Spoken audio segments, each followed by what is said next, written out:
Autre montagne, mais le Freeride World Tour, toujours 3e étape du côté de Tignes, en France.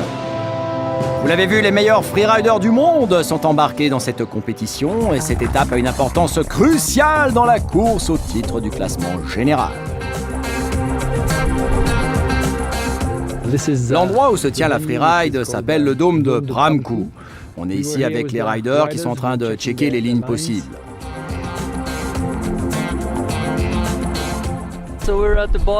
On est au sommet de la compétition et on voit là il y a 2 guides qui sont descendus en ski et finalement la neige a l'air vraiment très bonne. Moi je crois qu'avec le genre de conditions de neige que je vois ça va vraiment m'aider. C'est la neige que j'aime, je vais vraiment skier ma ligne. Ça c'est une bonne confirmation parce que j'ai besoin de ça pour bien sauter. Voici la situation du jour. On a un front météo un petit peu instable, on a des nuages qui arrivent et il est possible qu'on ait 15 à 20 cm de neige fraîche bientôt. Alors dans les 3 prochains jours qui arrivent, on va voir si on peut tenir le contest ou pas, mais peut-être qu'on va devoir changer des plans justement et changer de face à cause de ces conditions climatiques. Tignes sous la neige, Tignes sa vie, Tignes son œuvre, Tignes te quiero. Effectivement, de la neige fraîche, il y en a bien eu 15 à 20 cm, il a fallu donc explorer une nouvelle version de la compétition. Il a neigé pendant près de 2 jours, non-stop, sur la station de Tignes ici. On a pris presque 40-50 cm de neige. On était tous enfermés dans les hôtels en train de regarder la neige tomber. Ça nous ouvre de nouvelles possibilités sur un autre site qu'on avait sélectionné au départ, qui s'appelle Grande Balme. On va monter une équipe, partir checker un petit peu tout ça, de manière à pouvoir offrir aux riders les meilleures pentes, les meilleures conditions pour rider et avoir un spectacle de folie. Mais ces changements de dernière minute n'ont rien changé au bon karma que les riders ressentent en regardant la grande barre. Et finalement, c'est le D-Day. Nous allons monter pour la compétition. C'est la grosse séquence, petite pression entre amis avant de dévaler la pente. Direction 3000 mètres d'altitude en quelques minutes. On chausse et... Ah, tu flippes là, tu fais le malin.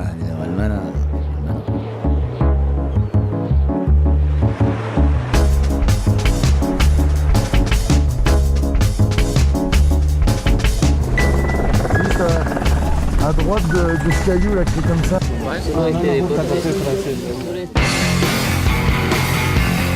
On va suivre d'entrée de jeu Alex Coudray, le Suisse. Il a pris la 3e place chez les hommes et vous allez comprendre comment on prend une 3e place dans une phase qui a déjà pourtant été pas mal ridée. Un style smooth qui a un peu impressionné les juges, c'est clair. Et puis Coudray a quand même choisi des lignes pas évidentes entre les rochers. Il a agrémenté son parcours de 2-3 petits sauts rigolos tout plein.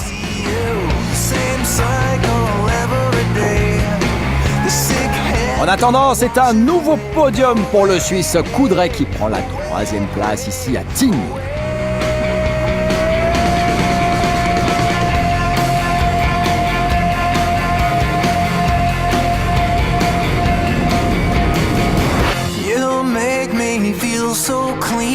Et si on parlait un peu du cas de l'Autrichien Max Zibser? Il ride dans un style Temel ou Coudray. Zibser, c'est presque un inconnu dans cette compétition, mais vous allez voir la vitesse à laquelle il a descendu la Grande Balme, la classe et des sauts de cliff drops énormes. Grâce à ce run dantesque, il finit sur la 2e marche du podium, ce qui signifie qu'il y a quand même quelqu'un devant lui. Hein? Et qui sait? The sick head gonna burn it away, go away, away.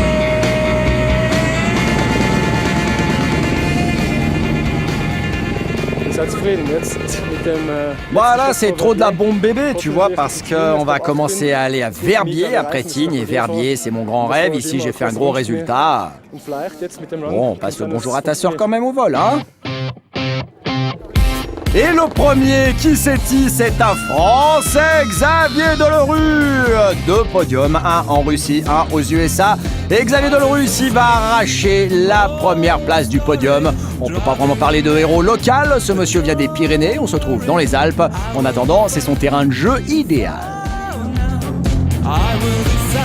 Delerue vraiment a sorti la ligne la plus impressionnante de la journée. Il a choisi une partie de la face verticalement époustouflante. Il a bien replaqué ses quelques sauts. Il a choisi des endroits périlleux pour s'élancer. Grâce à tout ça réuni, Xavier Delerue prend la première place du podium. Nouvelle victoire du Français sur le Freeride World Tour 2009.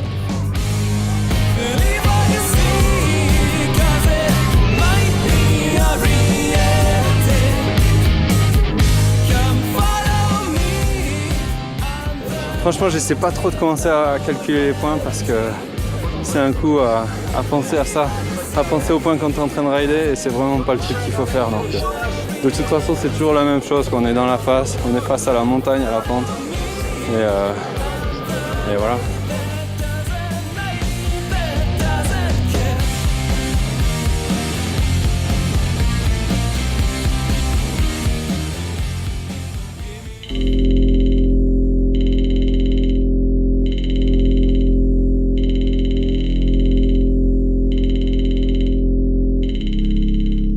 Comme dirait la vieille devise de Tignard, fous ta cagoule, sinon t'auras froid, t'auras les boules. Henrik Winstedt, le fou furieux suédois qui est encore là dans la place. Il va sortir un run des grands jours. Henrik Winstedt, il a la pression, il est le champion en titre. Mais au terme de ce run pourtant impressionnant, il ne prendra que la 3e place du podium. Ce qui veut dire qu'il y a au moins eu 2 riders bien au-dessus de lui aujourd'hui.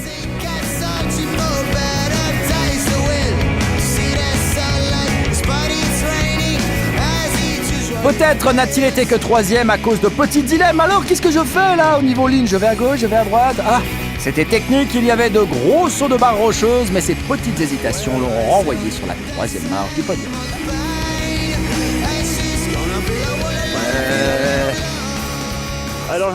Ouais, c'est vrai qu'il n'y a pas de place ici pour l'erreur et je me suis mis un peu la pression là-haut. À un moment, j'étais là dans la passe et je savais plus où aller. Bon, en même temps, je voulais pas prendre comme ça un gros risque et me prendre une grosse gamelle en fin de saison. Alors j'ai choisi une ligne dure pour vraiment bien scorer. Mais à un moment, on a vu que je savais pas si je prenais celle-ci ou celle-là. Et puis sur la fin, je suis un peu resté scotché dans la neige.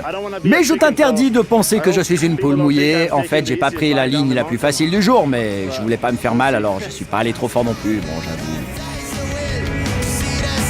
Et il a bien fait car derrière il y avait de la concurrence française. Voici Another French Rider dont on parle partout.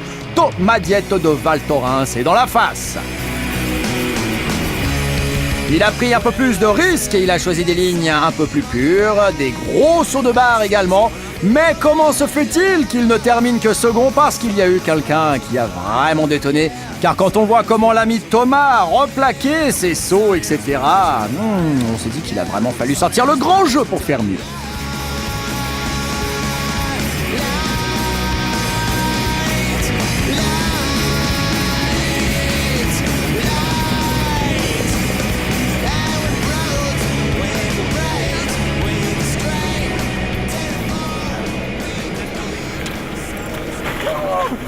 Il y a l'ouvreur en fait qui a fait sa trace, il passait juste à côté de la récepte de mon saut. J'ai eu au téléphone, il m'a dit écoute, c'est bon, derrière il y a des sharks mais c'est bon. Donc je pose le saut, je me relève et là je fais 30 mètres et j'accroche des rochers un peu partout. Et à partir de là j'ai décidé de ne pas aller chercher mon dernier saut en bas parce qu'il y avait trop de rocks quoi. Mais c'est cool quoi, bon run, ça fait plaisir, c'est bien pour moi et tout et c'est pas fini. Et voici la surprise du jour, Matthias Hohenholder. Il est autrichien et sur chaque étape de cette compétition, il y a une petite surprise. Cette fois-ci, c'est encore un gagnant différent. Signe ne fait pas exception à la règle. Matthias Hohenholder est sorti de nulle part et c'est pourtant lui qui va topper la première place du podium. Mais tu vas où là, chérie? Eh bien justement, c'est grâce à ce petit passage probablement que ce monsieur a fait toute la différence. When I take a look around, there's so many things that I would like to change, but I'm not moving at all. I said, whoa, there's no reason to be found, no excuse for me, hobbies are expecting things that I'm not doing, no way. Ah bah j'ai vraiment eu parce que vraiment c'était une ligne très technique que j'avais choisie. J'étais pas certain de pouvoir la réussir et puis il y a les meilleurs freeriders du monde ici. Alors je partais dans les derniers, je me suis dit allez je me lâche, histoire d'être 2 ou 3e et finalement je suis proche. Zumindest im vorderen Viertel oder wo er einreihen kann.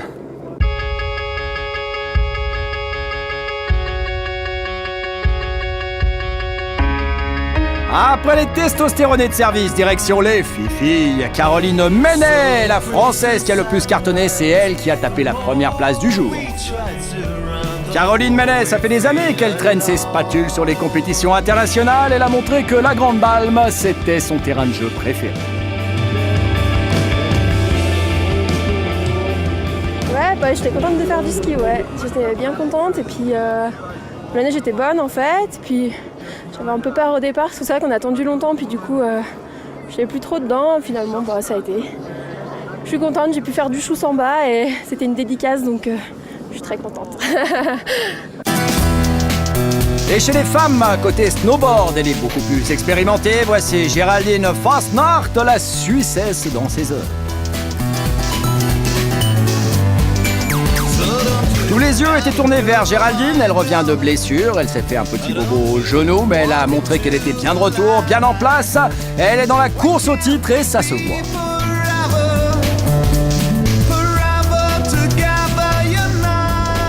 C'était dur vraiment d'être dans le bas de la compète, faut avoir confiance en soi, avoir confiance en son corps. Donc là ça faisait déjà un petit mois que je commençais à me sentir bien.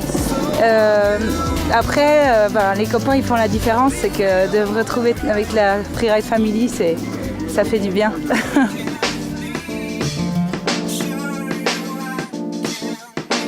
Non, c'est bon, on va pas remonter au départ. Une fois de plus, il est l'heure de redescendre dans la vallée pour les podiums. Vraiment, la grosse surprise du jour, c'est effectivement la victoire de Matthias Ranolder. On n'attendait pas là et c'est tant mieux de voir un peu de 109. En fait, je sais pas quoi te dire. D'abord parce que j'étais pas venu en espérant ça, donc je m'étais pas préparé à me dire allez, je vais faire une bonne petite interview. Et puis il y a tellement de gars qui sont là depuis des années sur le circuit. Là, je suis devant eux, premier. Bah, c'est incroyable.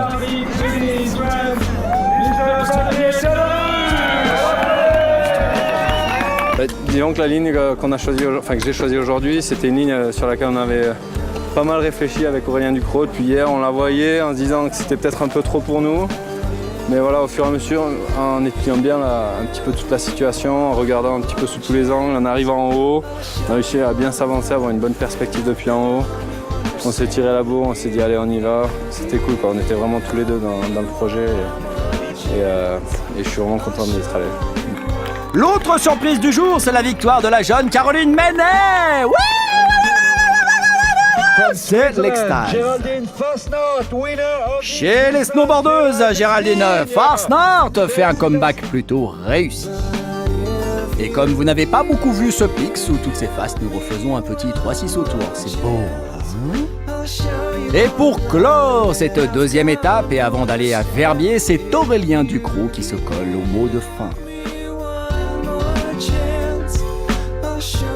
Ouais, j'ai été assez surpris de ça. Non, c'est clair que je tombe aujourd'hui en bas du run, donc c'était pas bien et pas cool. Et donc je pensais vraiment perdre la première place et puis finalement je la garde. Et donc j'en suis très content et maintenant il va falloir se battre à Verbier pour vraiment la garder cette fois-ci.